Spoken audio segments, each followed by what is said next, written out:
We live in interesting times. Today's stories. The Philippine Embassy promotes unique Filipino heritage at the DC International Children's Festival. Happy Place puts a big smile on Los Angeles. The 20th Annual Sacramento Museum Day promotes culture and history. Technology meets pop culture at the Silicon Valley Comic-Con 2018. Plus, Washington, D.C. Bureau launches EBC Cares on the network's golden anniversary. Hello everyone, I'm Alan Basoyahe, bringing you stories from around the globe, and this is Eagle News Washington, D.C. Weekend Edition. The Philippine Embassy joined more than a dozen embassies Sunday in the nation's capital for Cultified Foundation's International Children's Festival at the Ronald Reagan Building and International Trade Center. Eliza Gonzalez-Manglikmot with the details. The Interactive and Educational Cultified Foundation's International Children's Festival, held here in DC, introduced cultures from all over the world through traditional arts, craft and attires, international cuisine, music and dance, and diverse traditions.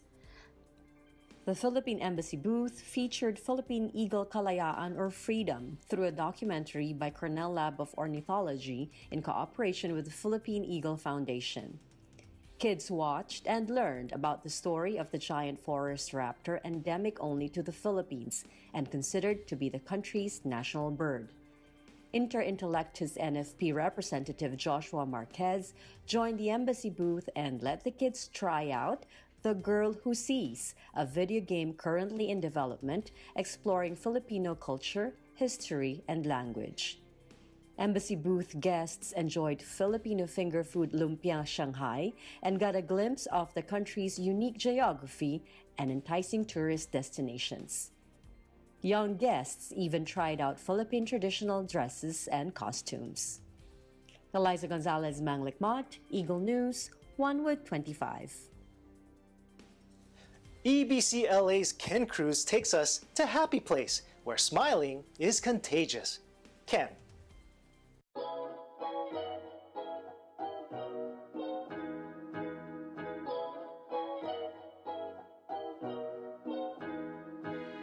Yes, Southern California has amazing weather, diverse food options, and iconic sites to visit. However, life in Los Angeles can sometimes bring you down. You can sit in traffic for hours at a time, the sun can make living here extremely hot, and the cost of buying property can bring you to tears. But fret not.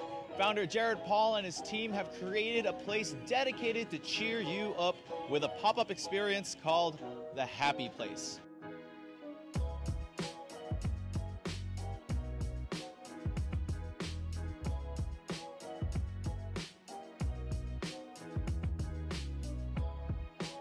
Here with Jared Paul, the founder of the Happy Place. So Jared, tell me, what was the inspiration of the Happy Place? Well, it seems a little bit obvious now, but when we sat down and wanted to expand what we were doing in live entertainment, we just thought the world needed something to put a smile on their face. It's challenging out there. We watch the news. It's tough to have to continue to be reminded of the challenges in the world for people all over. I'm also a dad of 3 young boys, and I love taking them to immersive and fun experiences, a lot of the great museums in town. And so I kind of put those two things together and said it's time to do something that all that matters is putting a smile on people's faces, and that's what led to Happy Place. And what is next for you and your team, Jared? Well, to be honest, we're trying to focus on how a lot of work went into being able to figure out how to move Happy Place and then to be able to move it around the world. So I'm excited to be able to announce really soon our plans to, if you look on our socials, everyone's saying, come here, come there. So we're listening to that. So, it's a lot to do to focus on that. And of course, we have other businesses as well. But, the team here, the team that you get to meet today, they're focused on trying to bring happiness all over the world. Well, you did it to this customer here. I appreciate you bringing happiness to the town of Los Angeles once again, Jared. Thank you. We're happy to be back. I can't tell you what it feels like to have Happy Place opening in LA, and it would mean a lot to all of us, to everyone. Just come check it out. I guarantee you'll enjoy it and you'll leave here happier. Appreciate it.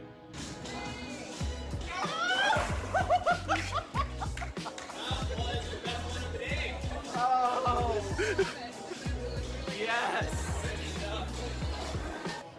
Well, I'm feeling better already.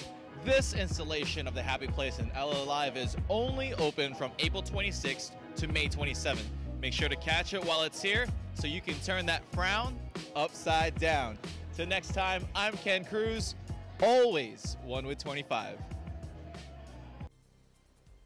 We've got one very happy correspondent out there, but it's no surprise. He went to a place where there was a giant rubber ducky that would put a smile on anyone's face.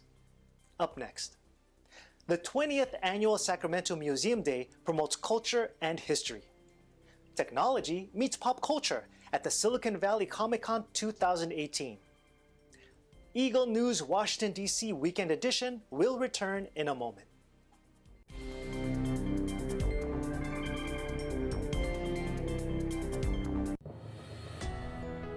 Welcome to the garden. A world that recaptures the value of life, creating your moments,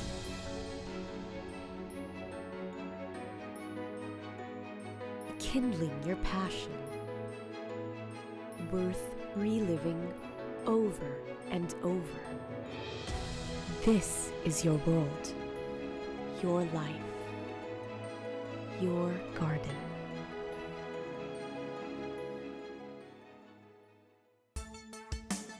Merong bagong umaga, na may nakalaang pag-asa, halika na together we will walk to fight poverty. Join us in a worldwide walk to fight poverty.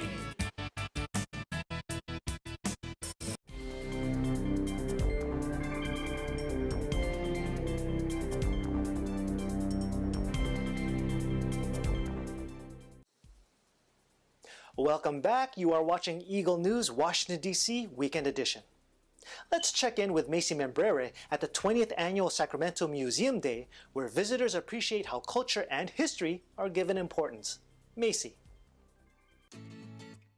Museums, present in almost every city, giving tourists and local residents the opportunity to learn more about the culture, history, and more of what the city has to offer. Today, the City of Sacramento wants to share this knowledge with the community in its 20th Annual Sacramento Museum Day. Museums are not only a great way to get people involved in the community, it's also a way to introduce the community to a plethora of knowledge. Sacramento is so diverse and it has so much to offer. So you can learn about cars, you can learn about the state history, you can learn about local history. There's just so much to offer and something for everybody in the family too, from little kids to senior citizens. Sacramento Museum Day allows guests to visit 26 museums in the area for half price or even free admission. On this day, some museums are also offering special activities such as story time and special art exhibitions. It's good for our community. A lot of people can't afford to just go to a museum. Sometimes, they work paycheck to paycheck, and unfortunately you have to decide, I have this much to save, the museum is this much. Do I want to do that and risk it, or do I just want to go have fun? And a lot of people just, they don't even have that choice. And so it's hard. So when we have days like this, as many as they can, they just, they want to hit them, they go out. If we had more days like this, then our community would be thriving in culture and knowing more about, it's important to know about our car museum, but it's also important to know about our history, our culture, and there's so many museums that help us with that. Local residents and tourists of all ages can visit museums to learn more about science, local artists, trains, automobiles, and more. Some museums can also take guests back in time, immerse them in Sacramento's history, and help us discover what makes this city so great today. History is knowledge. Some people don't care about it, but on the other hand, it's kind of where we're from and what got us here, things like that.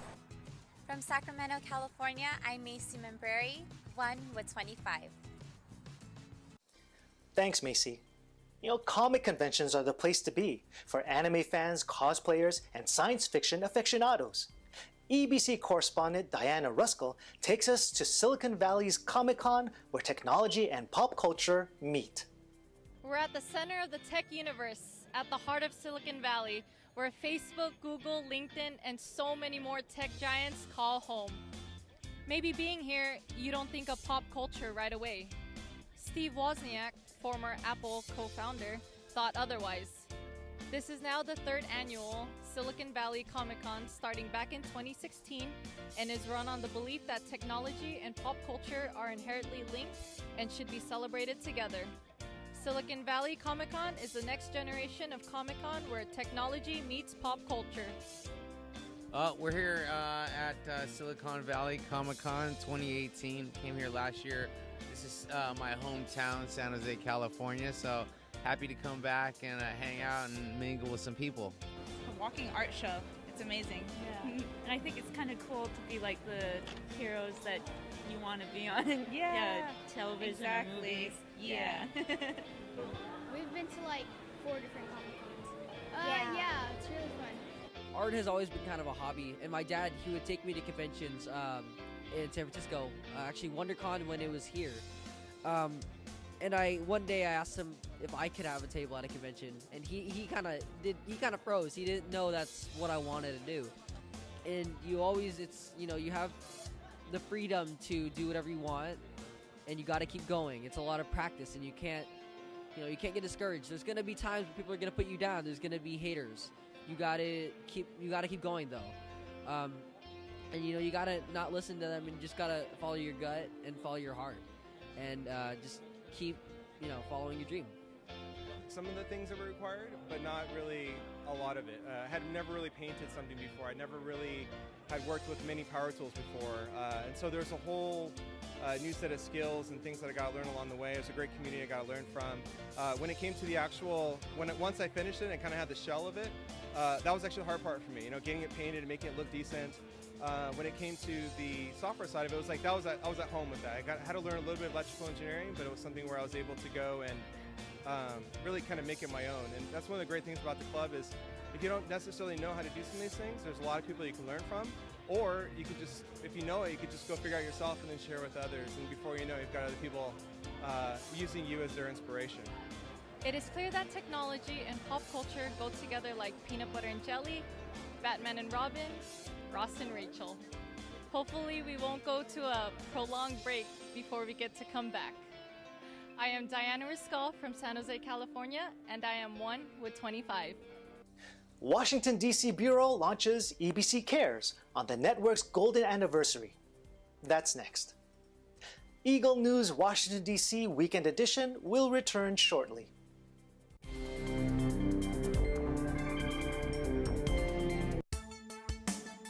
Merong bagong umaga, na may nakalaang pag-asa, halika na't All of us here in Israel are excited for the worldwide walk to fight poverty.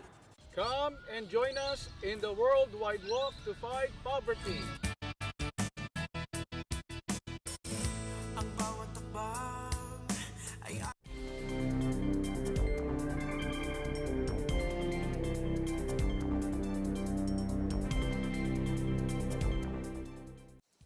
This is Eagle News Washington, D.C. Weekend Edition. I'm Alan Basoyahe. EBC Cares is our network's community service project aimed to help our neighbors facing tough times get back on their feet. Washington, D.C. Bureau, in celebration of Eagle Broadcasting Corporation's 50th anniversary, launches EBC Cares in the United States. Sarah Nachman with the story. For most media outlets, hard-hitting stories are the main vehicles used to fulfill the organization's mission statement. However, Eagle Broadcasting's Washington, D.C. Bureau is taking action today in Virginia Beach, bringing ABC's mission to care for the total well-being of the audience to life in the community. Today, in celebration of the 50 years of establishment of EBC, Washington, D.C. Bureau chose to help Samaritan House, an organization which helps those who have been victims of domestic violence by providing them their immediate needs. And this is part of the plan of EBC all over the United States, that all the bureaus will be extending help to the community. According to the CDC, 1 in 3 women and 1 in 4 men will experience some sort of physical intimate partner violence in their lifetime. The Samaritan House provides resources, programs, and services to victims of violence in any form. Well, Samaritan House started out about 34 years ago, and originally we started out to help families who were homeless in Virginia Beach. And within the first few years, we realized that the majority of the families who were homeless were because they were fleeing some form of violence. Over the course of the last 3 decades, we've included to expand our services to help victims of domestic violence, sexual assault, and most recently, human trafficking. And also, we'd like to commend the Samaritan House for what they do. We were able to browse their website, and their mission says, the mission of the Samaritan House is to foster personal safety, growth, and self-sufficiency in adults and their children through the freedom from sexual assault, domestic violence, human trafficking, and homelessness. When we heard that we had this opportunity to help the Samaritan House, how can we tell them, come back another time? We took the opportunity to do it right now. Several local government officials in attendance recognized the efforts of EBC, INC, and Samaritan House and the impact it serves on the community as a whole. Well, this is an opportunity to give back to those in need. The Samaritan House does exactly that. They help people who are in need, domestic violence or homelessness. And so it's a great day on the 50th anniversary of Eagle Broadcasting. Whether you're an Eagle Broadcasting Corporation or the Samaritan House or those who support, you are truly on the front lines, and it is your work that makes a difference in our community and empowers victims in the most profound way. I'm a former prosecutor for many years in Virginia Beach. As a prosecutor, I helped put really bad men in jail and prison. And I really got to know the victims of those that are dealing with violence and the women that are on the run. And so to be able to stand up and help an organization like Samaritan House that desperately needs it, I think it just says so much about what the EBC is, what it values, and how it wants to really fundamentally help people. So yeah, I think it's going to have a huge impact. Let me say to everyone involved with the Samaritan House EBC, the Church of Christ, thank you for what you have done. But most of all, thank you for what you're going to continue to do. We did not anticipate even a small fraction of what came to us today. It is just such a blessing for us and for the hundreds of clients that you're going to be able to reach and impact today. EBC, in partnership with the Iglesia Ni Cristo, granted the Samaritans' top wish list, their most urgently needed items, above the Samaritan House's requested amount for each item, overflowing the Samaritan House's facility. The detergents, the air mattresses, we're able to make houses homes. We're able to share what we do with the community, and those people will tell other people. We're starting a movement to end violence, not here in Hampton Roads, but nationally and internationally. Thank you, Church of Christ. Thank you, Eagle Broadcasting, for everything that you've done for the Samaritan House clients and the Samaritan House staff, and for our mission to end violence and homelessness in all shapes and forms. From Samaritan House in Virginia Beach, this is Washington, D.C. Bureau. And we are one with 25. Thanks, Sarah, and happy Golden Year, EBC. That is today's Eagle News Washington, D.C. Weekend Edition. Join us next week for stories from our bureaus across the nation and around the globe. Visit our website at eaglenews.ph, like us on Facebook, follow us on Twitter at twitter.com/eaglenewsph. Thank you for watching. I'm Alan Basoyahe. I'm one with 25.